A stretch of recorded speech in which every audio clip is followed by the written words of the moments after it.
I want to begin this hour with a simple question that many of you have been screaming at your TV screens for some time now. To whom does this democracy, whose 250th anniversary we are celebrating this year, to whom does this democracy actually belong? Same question raised earlier this month by the Hawaiian Republican State Representative Kanani Souza as she opened the floor debate on a bill that effectively bans corporate spending on elections in her state. If you haven't seen Souza's speech, you absolutely should look it up and watch it. Here's a clip. Hawaii is not waiting for permission, not following the lead of others. We are leading. We are making history by restoring a fundamental truth. Power belongs to people, not corporations, especially political power. For too long, we have lived with a legal fiction that a corporation can stand shoulder to shoulder with a human being in the political arena, that it can spend without limit, influence without accountability, and project a voice so powerful that it overwhelms the very people our Constitution was written to protect. But here in Hawaii, we are not bound to accept that outcome as inevitable. This is a very big deal. Hawaii just did something remarkable and genuinely historic.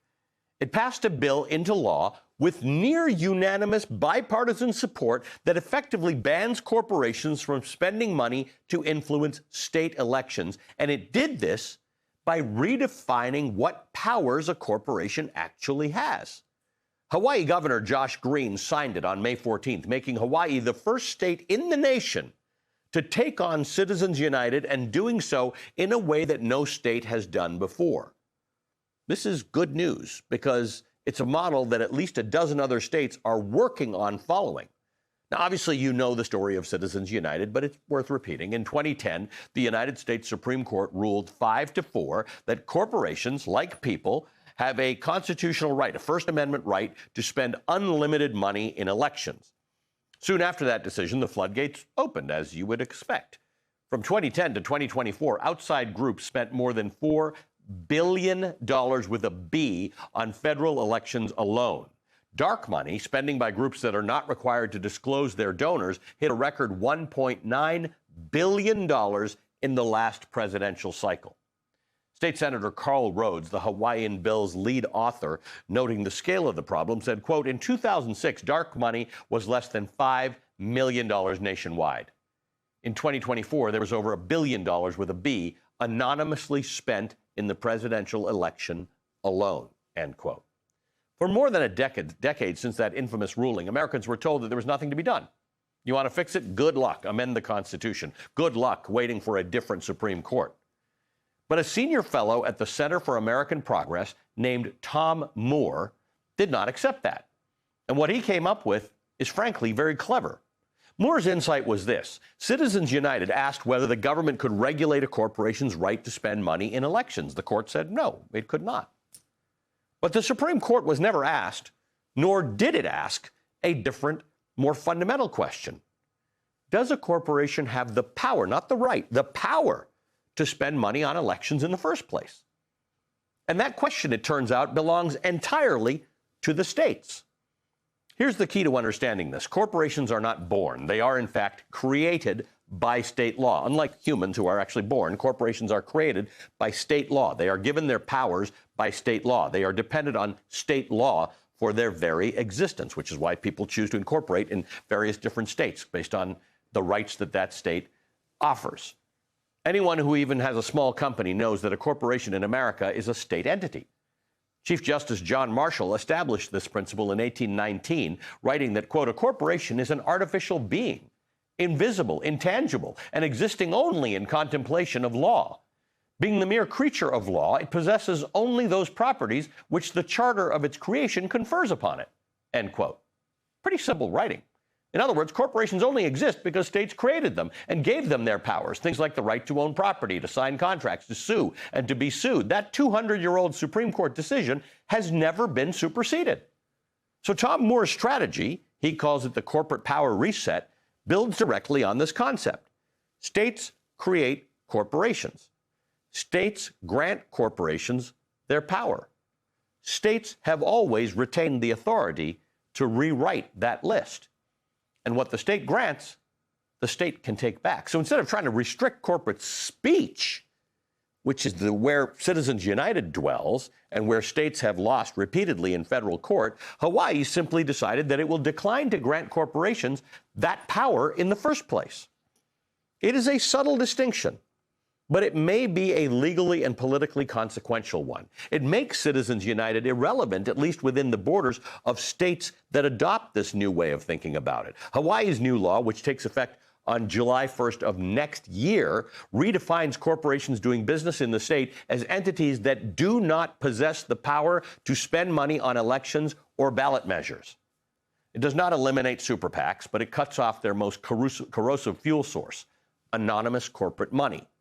Super PACs can still operate, but only on money raised from human beings, whose names must be disclosed. State Senator Rhodes noted that anonymity isn't just a transparency problem, it's actually a national security problem. Quote, it's very difficult to know whether Russia or Iran or China are funneling money into American elections, end quote. That's true. And here's the important part. If a corporation in Hawaii violates the new law, the consequences are really serious. Loss of tax privileges, suspension of the right to sell products to the state government, potentially the loss of the right to do business in Hawaii altogether.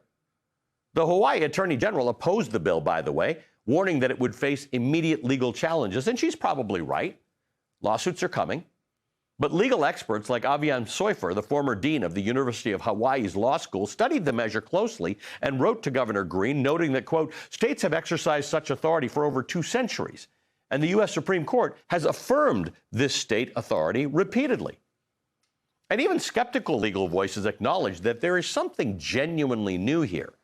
University of Pennsylvania business law professor Jill Fish told The Atlantic that it's, quote, novel enough that it's hard to predict how a conservative court would react. She called it a great creative initiative. It's worth noting that one of my next guests, the state representative Souza, the one who asked so powerfully to whom this democracy belongs, is a Republican. I'm noting this because the bill passed the Hawaii State Senate 24-0. It passed the State House 50-1. The incredible bipartisan turnout is not surprising when you look at the polling. A new Politico poll found that 72% of Republicans and Democrats agree that there's too much money in politics. The Roberts Court may have given corporations this power, but the people never wanted them to have it, and Hawaii is not going to be alone for long. In Montana, a state with a century-old tradition of fighting corporate influence in politics, activists are gathering signatures right now to put the corporate power reset directly to voters this November. The Montana Supreme Court has already cleared the path, unanimously dismissing a legal challenge from a coalition of business groups that tried to block the initiative from even reaching the ballot. Meanwhile, legislation based on Moore's framework has been introduced this year in 14 other states, from California and New York to Georgia, Minnesota, and Vermont. Sponsors in Connecticut are planning to introduce similar legislation in 2027. If states as large as California and New York adopt this framework, the impact on American political financing would be, and this is not an overstatement, seismic.